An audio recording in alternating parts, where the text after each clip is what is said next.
Hi friends, आशाताईस रेसिपीमध्ये तुमचं खूप खूप मनापासून स्वागत आहे. तर चला मग आजची नवीन रेसिपी सुरू करूया. तर सर्वात अगोदर मैत्रिणींनो, मकर संक्रांतीच्या तुम्हाला खूप खूप शुभेच्छा.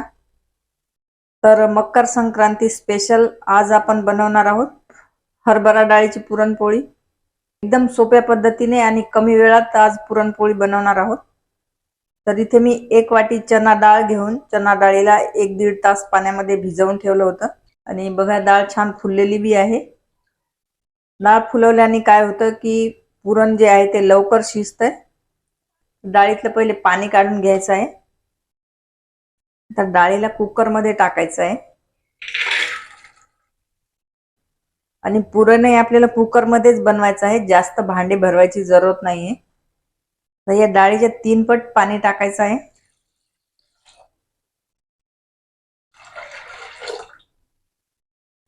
डाळीमध्ये थोडीशी हळद टाकायची आहे कलरसाठी.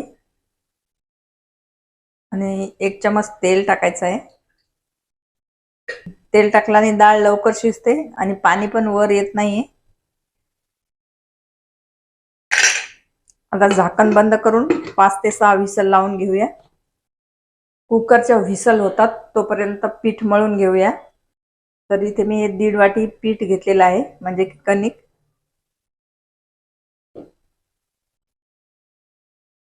अर्ध पीठ आणि अर्धा मैदा पण घेऊ शकता किंवा पूर्ण मैद्याच्या पण बनवू शकता. पण हे पूर्ण मी पिठापासूनच बनवत आहे. पिठामध्ये टाकायचं आहे थोडंसं मीठ. पिठाचा एकदम मऊसूद असा गोळा बनवून घ्यायचा आहे. चपात्यासाठी जसं पीठ मळतो त्याच्यापेक्षा थोडंसं पातळ करायचं आहे.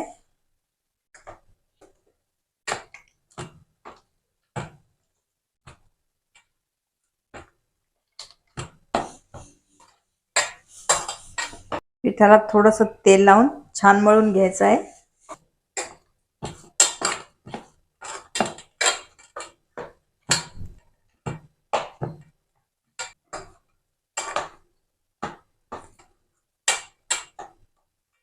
पिठाला मुरण्यासाठी झाकून ठेवायचं आहे. कुकरला 5 ते 7 व्हिसल लावून खोलून घेतलेला आहे. तर बघा डाळ एकदम छान अशी शिजलेली आहे. अशी पण थोडीशी अशी दाबली तर बारीक होऊन राहिली आहे. तर एकदम छान अशी डाळ शिजलेली आहे. म्हणून डाळीला पहिले फुलवूनच घ्यायचं आहे, तर एकदम अशी बारीक डाळ शिजते. डाळीचं आपल्याला हे पाणी काढून घ्यायचं आहे.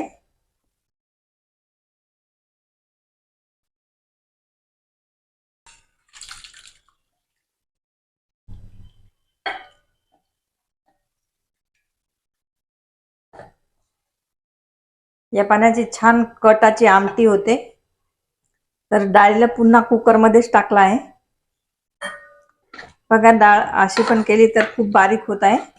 आता याला पुरण पात्रामध्ये टाकायची गरज नाही किंवा मिक्सरमध्ये टाकायची पण गरज नाहीये. तर इथे 1 वाटी गूळ घेतलेला आहे आणि अर्धी वाटी साखर घेतलेली आहे. तर 1 वाटी गूळ आणि अर्धी वाटी साखर टाकायची आहे. गोडाचं प्रमाण कमी जास्त करू शकता. थोडीशी इलायची पावडर टाकायची आहे. आता याच्यामध्ये साखरेचं आणि गुळाचं पाणी सुटेल, तर पाण्याला असंच आपल्याला आटवून घ्यायचं आहे. एखाद्या ग्लासने किंवा अशा मॅशरने डाळीला असंच बारीक करून घ्यायचं आहे. त्याच्यामध्ये एक पण डाळिंबी राहत नाहीये.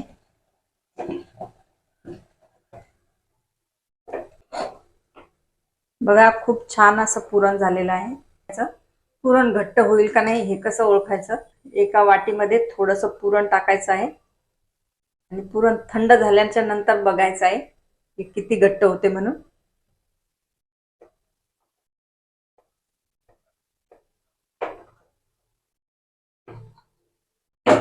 बघा खूप छान मऊ लुसलुसीत असं पुरण झालेलं आहे. वाटीमध्ये पुरण टाकलं होतं तर थंड झालेलं आहे. गोळा होत आहे बघा, आणि एकदम मऊ सॉफ्ट झालेला आहे. पुरणाला एका प्लेटमध्ये काढून थंड करून घ्यायचं आहे. पुरण थंड झालेलं आहे. बघा एकदम मऊ असं आहे. बघा एकदम छान असा पुरण झालेला आहे. आता पीठ पण छान मुरलेलं आहे. पिठामध्ये थोडंसं तूप टाकून थोडंसं मळून घेऊया.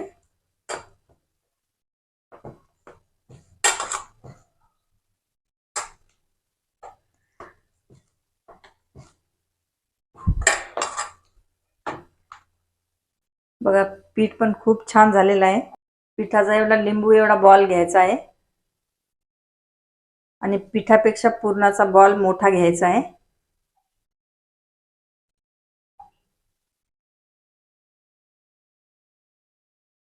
पिठाला असं वाटीसारखं करायचं. हा जो बॉल आहे त्याच्यामध्ये टाकायचा आहे.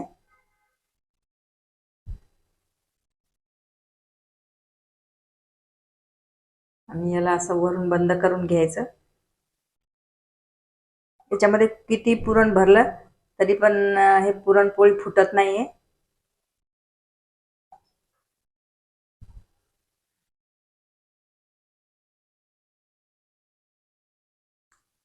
उंड्याला पिठामध्ये डस्ट करून घ्यायचं आहे. पुरणपोळीला लाटून घ्यायचं हलक्या हाताने.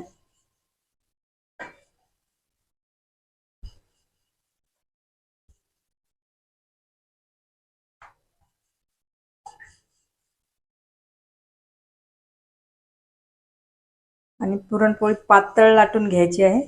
गॅसवर तवा ठेवलेला आहे.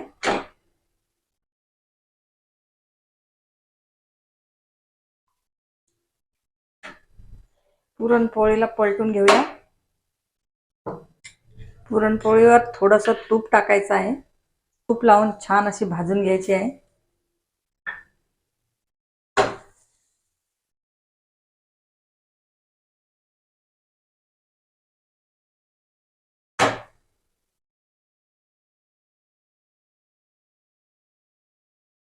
बघा एकदम टम्म अशी फुगलेली पुरणपोळी आहे.